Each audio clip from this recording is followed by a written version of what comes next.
दोस्तों, बात जब बॉलीवुड के पहले सुपरस्टार की आती है तो नाम सिर्फ एक ही जुबान पर आता है, राजेश खन्ना। 70 के दशक में जब उनका सितारा आसमान पर चमक रहा था, तब सिर्फ उनकी फिल्मों के ही नहीं बल्कि उनकी कारों के भी दीवाने हुआ करते थे। उस दौर में जब लोग अम्बेसडर और फिएट से आगे सोच भी नहीं सकते थे, काका के गराज में खड़ी होती थीं ऐसी गाड़ियां जिन्हें देखकर लोग बस एक ही बात कहते, वाह, यही है सुपरस्टार की लाइफस्टाइल। चेवरोले इम्पाला, बॉलीवुड की पहली शान।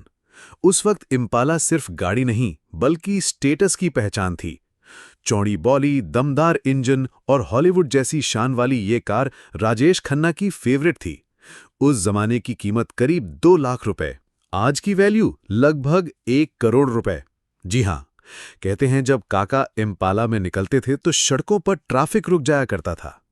मर्सिडीज बेंज 200D, लग्जरी का असली नाम। 70s और 80s में मर्सिडीज सिर्फ गाड़ी नहीं बल्कि राजघरानों और बड़े सितारों की पहचान थी। इसे इंपोर्ट करने के लिए खास परमिट और मोटा टैक्स देना पड़ता था। उस जमाने की कीमत 3 से 4 लाख रुपए। आज की वैल्यू 2 करोड़ रुपए तक। जब फिल्म पार्टियों और प्रीमियर में राजेश खन्ना अपनी बेंज में आते थे तो सबकी नजर सिर्फ उसी कार पर टिक जाती थी। MG स्पोर्ट्स कार, स्पीड का दीवाना। ब्रिटिश क्लासिक 2 सीटर कार जिसे चलाना उस जमाने में किसी सपने जैसा था। उस जमाने की कीमत 1 से 1.5 लाख रुपए। आज की वैल्यू 70 से 80 लाख रुपए। जब राजेश खन्ना को मुंबई की सड़कों पर इस कार में स्पोर्टी अंदाज में देखा जाता तो फैंस हूटिंग करने लगते, काका रॉक्स। BMW, इंडिया में रेयर एंट्री।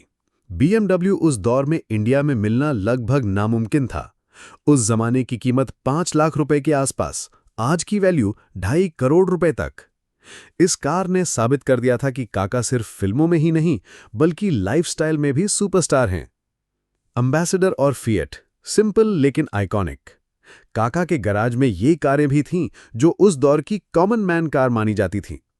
उस जमाने की कीमत 25 से 40 हजार रुपए। आज की वैल्यू 10 लाख रुपए तक, जो क्लासिक कलेक्शन में जाके मिलती हैं। शूटिंग लोकेशन या सिंपल आउटिंग पर वो इन्हीं कारों से जाते थे ताकि लोग समझ सके कि सुपरस्टार भी सिंपल हो सकता है। राजेश खन्ना सिर्फ पहले सुपरस्टार नहीं थे, वो भारत के पहले ऐसे एक्टर थे जिन्होंने लोगों को दिखाया कि स्टाइल, लग्जरी और स्टारडम का मतलब क्या होता है। उनकी कारें उस दौर में करोड़ों की वैल्यू रखती थीं और आज भी अगर कोई कलेक्टर उनके नॉन फिल्मी लेगेसी को देखना चाहता है तो ये गाड़ियां सबसे ऊपर आती हैं। तो दोस्तों, ये थी राजेश खन्ना की शानदार कार कलेक्शन। अब आपको बता